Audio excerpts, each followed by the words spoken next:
ভোটের দিন কি অফিসে যাওয়া বাধ্যতামূলক? বিশেষ করে বেসরকারি সংস্থায় কাজ করলে ভোট দিতে গেলে কি সমস্যায় পড়তে হবে? এখন এই প্রশ্নই অনেক কর্মীর মনে ঘুরপাক খাচ্ছে। চলুন বিষয়টা একটু পরিষ্কারভাবে জেনে নেওয়া যাক। ভারতে নির্বাচনের দিনে ভোটারদের জন্য বিশেষ বিধান রয়েছে। আইন অনুযায়ী ভোটের দিনে কর্মরত ভোটারদের ভোট দেওয়ার জন্য সময় দেওয়া বাধ্যতামূলক। অর্থাৎ আপনি সরকারি হন বা বেসরকারি, নিয়োগকর্তাকে এমনভাবে সময় দিতে হবে যাতে আপনি আপনার ভোটটা দিতে পারেন। অনেক ক্ষেত্রে নির্বাচনের দিনে সরকারি ছুটি ঘোষণা করা হয়, তবে সব বেসরকারি সংস্থা সম্পূর্ণভাবে বন্ধ থাকে না।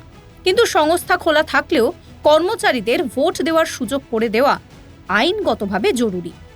এখন প্রশ্ন, আপনি যদি ভোট দিতে গিয়ে অফিসে না যান তাহলে কি হবে? এখানে বিষয়টা নির্ভর করছে আপনার অফিসের নিয়ম এবং আপনি আগে থেকে জানিয়ে রেখেছেন কিনা তার উপর। সাধারণভাবে কর্মীদের উচিত আগে থেকেই অফিস কর্তৃপক্ষের সঙ্গে এই বিষয় নিয়ে আলোচনা করা। আইন অনুযায়ী কোনো নিয়োগকর্তা কর্মীকে ভোট দিতে বাধা দিতে পারে না বা এর জন্য শাস্তিও দিতে পারে না। তবে অনুমতি না নিয়ে অনুপস্থিত থাকলে তা অফিসের নিজস্ব নীতিমালার আওতায় পড়ে। তাই আগে থেকে জানানোই সবচেয়ে নিরাপদ এবং দায়িত্বশীল পদক্ষেপ। আরও একটি গুরুত্বপূর্ণ বিষয়, ভোট দেওয়া আপনার অধিকার, আবার একই সঙ্গে নাগরিক দায়িত্ব।